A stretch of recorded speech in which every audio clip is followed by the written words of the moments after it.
Alright, this is my 67 Ford pickup. I wanted to highlight and go into detail about the steering conversion I did on it. Originally this pickup came with a manual steering box. It was mounted on the other side of this frame through this hole here, located on the other side, just a regular small manual steering box. It had a shaft that came through this hole here with a steering pitman arm that kind of came down like this, and that arm would rotate like this direction right here, and you'd have the drag link right here that was attached to it going in this motion right here. So that was the original manual steering setup.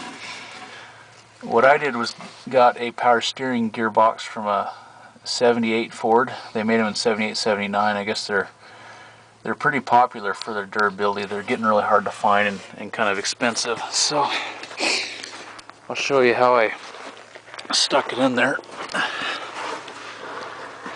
What I had to do was trim the frame a little bit above so that the box would fit on top. And I got some channel iron and boxed in the frame, as you can see right here. It insets the frame probably about a ½ inch or so. So I boxed it in, drilled my holes. It's kind of a tight fit between the radiator and the cross member. Actually, remember I had to actually grind a little bit of the housing right there to make it fit. So it's a good setup. It works real good. The pitman arm threads between the frame and the leaf spring. The only problem I've had with that is if I really max out the articulation, the leaf spring comes in contact with the bottom shaft there. Not really a problem for me. I don't really do it a whole lot. I guess if it was an issue I wanted to address, I could grind maybe that 3/8 of an inch off the shaft there. It'd probably help a little bit. Or I could just arch the springs, give it a little bit of lift. So a bit of a snug fit. I really like this particular steering box because it's tucked away, not really in the way of anything. I've heard of some guys doing it with the Dodge steering box. I think the Dodge steering box kind of mounts right here off the side of the frame. I know in the mid-70s Fords they had power ram assist. I'm not real familiar with them, but I guess it had a ram assist on the drag link right here. It has various hoses going down to the ram, and the power steering wasn't hugely popular because they tend to leak.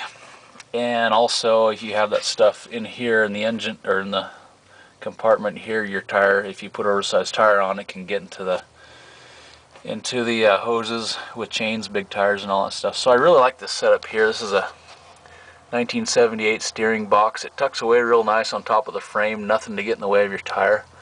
I had to trim a little bit of the fender right here to make it fit, the inner fender.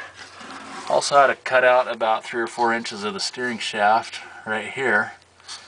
I just cut it out, beveled it, welded it back together nice and straight.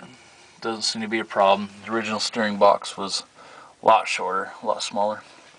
I also had to section out the drag link, cut I think it was 2 or 3 inches out of that. So I just did the same thing, beveled it, got some good welds on it. Hasn't given me a problem. I've ran it through rocks and stuff. It seems to hold up to the pressure. So we'll do a top view, see what it looks like. Power steering pump, I think, is out of a 80s Ford. So anyhow, the box tucks right in there, right on top of the frame there, nice and neat, as you can see. So it hasn't leaked a drop since I put it in 2 years ago. Really haven't had any problems or issues. It's been a real good conversion. I'm 100% happy with it. So hope that helps if you're going to do a conversion on these highboys. That's a really good steering box. I've heard guys doing it with 2-wheel drive Ford pickup steering boxes, but you know, if you got a welder and a grinder, you can do anything you want. So hope that gives you some ideas.